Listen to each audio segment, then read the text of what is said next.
What's going on, guys? It's a new topic of Ryan on Gaming. This one is about Sony marketing and specifically the PlayStation Vita. So this one comes from Farouk Ayofo Icy Fire Fists. I'm probably saying a part of that wrong.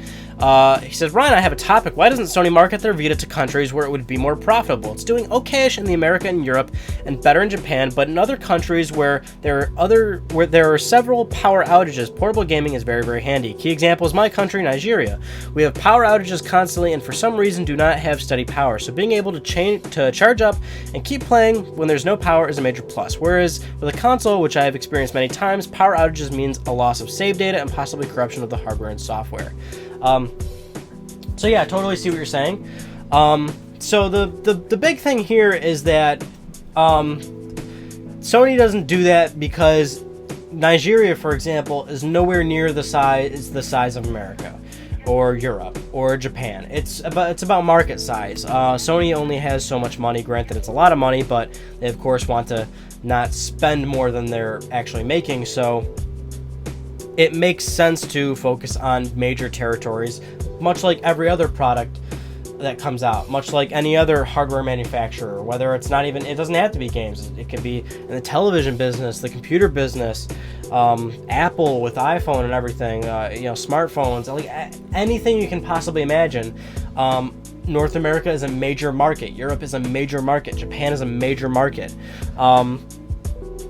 To invest extra money and resources into smaller countries doesn't really make a whole lot of sense. Now I'm sure they, run ads there or something, or in smaller territories and smaller countries. Certainly they make money there, but do they make a lot of money there? Not nearly as much as other places. So a really good idea for me to try and get my point across is to look at VG charts and look at platform totals, and just look at where these platforms are selling and sort of the numbers, right?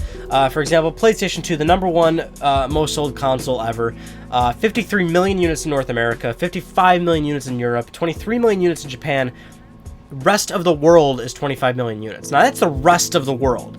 You've got three major markets, the big core markets that everybody will focus on, and then the rest of the world is only amounting to 25 million. Of course, 25 million is a lot, that's PlayStation 2, but let's go look at PlayStation Vita. So, PlayStation Vita, 2.31 million in North America, 3.05 million in Europe, 3.89 million in Japan, 1.31 million in the rest of the world. Now, that's not even taking into account, it's taking into account the rest of the world, but if you were to say, how many Vitas were sold in Nigeria, probably not nearly as many as it'd even be worth Sony's time. Not to diminish their country or anything, not to diminish any sort of other country out there. It's just that to invest the time and money, could they do it? Sure. Is it worth it? It probably isn't. That's the whole reason that these big corporations do focus so largely in North America, Europe, and Japan, is because that's where people are. That's where they're going to make the most money. And that's really as simple as this conversation is going to get. It's just not worth the time and money. But to not be so general about the conversation and focus more on Sony. Sony also really sucks at marketing. Recently they've been better. They had really good marketing, late PlayStation 3 life cycle, sort of mid-life cycle, when they did the whole Kevin Butler thing, and then they dropped the price, and even when they did, PlayStation Move, for example, really good marketing there. People loved Kevin Butler. That was a really good sort of thing that they did. But, we all know about Sony's weird early PlayStation 3 ads with the crying baby in the room and the Rubik's Cube that floats up and blows up. I actually really like those advertisements, but I understand that they are not good to sell a console.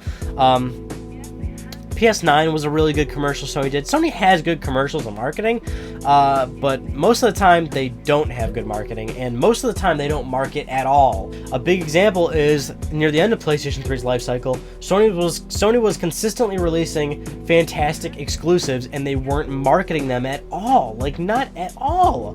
Puppeteer came out, and no one even knows what the game is. It's a Sony Japan game. Really, really awesome, creative title that everybody should definitely try. No one knows that game exists. They didn't market that thing at all. Much like all their other games. Now you might see an ad for you might have seen like a Resistance ad or something, or Twisted Metal when it came out on PS3 or something like that. But it's never enough. Even when Sony was doing marketing, they were never doing enough marketing. You need to, at least in my opinion, you need to pump it into people's heads like, buy our damn products, they are awesome. And with Sony, you just never see it come up all that often. Do I see PlayStation ads? Sure. Should I see more of them? Yes. I think I should be like just bombarded with PlayStation ads to tell people and to let the consumer know, like, buy PlayStation. This is where you need to get your gaming.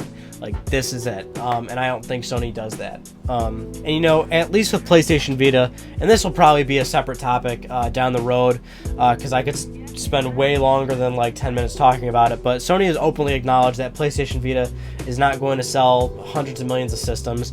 I have said since the start of this YouTube channel, PlayStation Vita is not going to be some sort of super successful system. It'll be a niche device. It'll sell reasonably well. It'll sell software. People will enjoy their PlayStation Vita. Sony will make money on it. It's just not going to be a mainstream successful device. And now that it's gotten to the point where Sony's acknowledged that, which people always say that, like, oh, Sony doesn't support the Vita. They supported the hell out of the Vita. The first 2 years it was out in the market. The market does not buy it. Therefore, what are you going to do? The only thing you can do is keep supporting it. You can't keep developing games for it and have them not make money and have them lose money. They did Killzone, they did Uncharted, they did Tearaway, they did all these first-party games for the system. They openly do everything they can to get dev kits into people's hands. They do support Vita.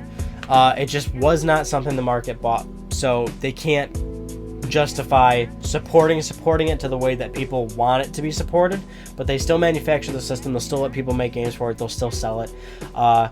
And that's the thing, is like, they can't justify marketing it that much anymore, because how much is marketing going to do for the Vita? Probably not a whole lot, when the world already knows that the Vita exists and the world has already said for the most part they don't want it. Now, some would argue that's because Sony hasn't done more with the Vita. Like, oh, Ryan, well, they need to release more games for it. They need to do more things with it. They need to market it more. But I think after 2 years of doing all that and people still don't want it, I don't know. I think it's just to the point where Sony is in a good spot of just saying, hey, we still love Vita, we'll still support it, we'll still do all this stuff for it, but we can't be 100% into it right now, especially since we got PlayStation 4 that's doing so well for us. Which really gives you a more defined answer on your topic, which is, why doesn't Sony market the Vita in countries like Nigeria? Here's why Sony doesn't market the thing, period. And here's why typically big hardware manufacturers, products, and all that stuff, that's why typically they don't get huge marketing in smaller countries. The big markets are North America, Europe, and Japan. Anywho, that's about it for this week's episode of Ryan on Gaming. And when I did that, I was just like, I immediately thought of, this shit is bananas. I'm not even gonna lie, dude. When I immediately think of a song, it just gets stuck in my head, and now it's probably gonna get stuck in my head all night. So that's great news. If you have a topic for Ryan on Gaming that you'd like to submit, I would like you to submit it. I would like you to type it in the comments. I would like you to hit submit or send or whatever it says for the YouTube comments, and give it to me.